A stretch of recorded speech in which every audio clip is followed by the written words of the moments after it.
Hey everybody, you know me, it's Paul with Washington Pro Carpet Cleaning.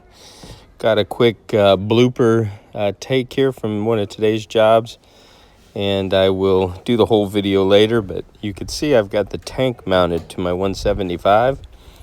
This is my very first attempt at using it.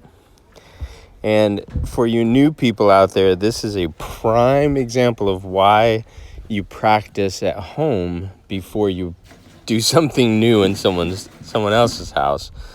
So I'm mixing up the Green Dragon, and I'm going to fill the tank here about halfway.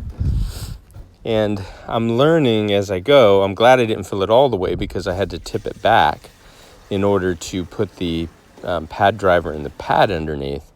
Had I filled it all the way up, it would have gushed out, or I would have had to figure out some way of lifting the machine.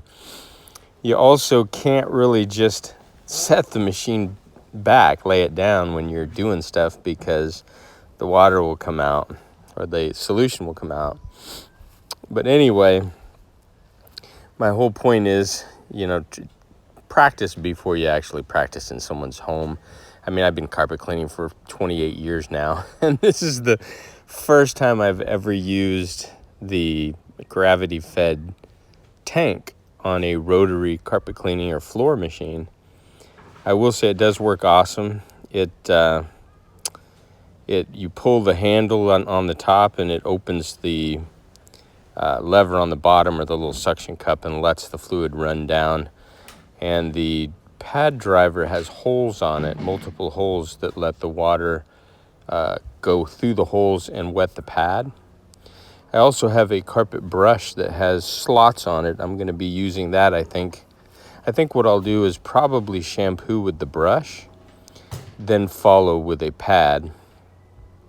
But you can see I'm getting a little confused. How am I going to do this? The water's coming to the top. So I'm one-handing the baby right here, and I'm like, okay, and then how do I get this on there without two hands? So it's all a learning experience. So for you newbies, watch me and learn what not to do or learn the right way to do it before you get there. Second thing is if you know, Ironman pads are pretty aggressive. They're 100% cotton. This one is completely dry, as are the carpets. So, oh my gosh, here we go. I'll pull the trigger thinking that I'm soaking the pad a little bit, but it takes time to get moisture on the pad. And I want you to listen towards the end. The lady comes running up the stairs that owns the home. And the funny thing I remember, look at that thing go. Come on, Paul, tear it up. You can't hear me, but mentally I'm, what the mother, you know what? Oh no. She'll come up and she'll say, I heard loud noises. Something you don't want the customer to actually do when you're in their home. Wait for it.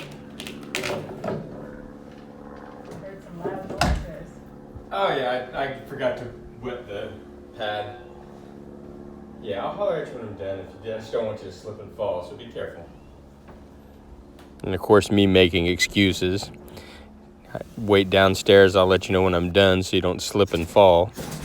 Here we go. I mean, this is... Oh, hilarious.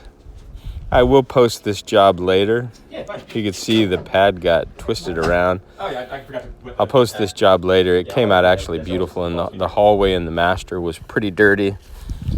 And then I'll show you doing the stairs. But anyway, this kind of reminded me when I was a kid riding my bicycle down the street with no hands.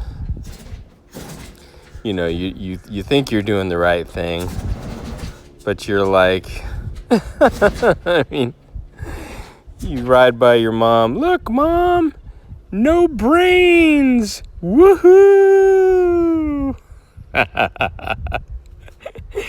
And of course, the inevitable happens. It's a terrible situation, but hey, It happens. I'm okay. That's me with my rotary, tearing up someone's home. Hope you guys enjoyed the video. Stay tuned in a couple hours. I got to go finish a job. I'm on lunch break, but I'll post the actual video later today.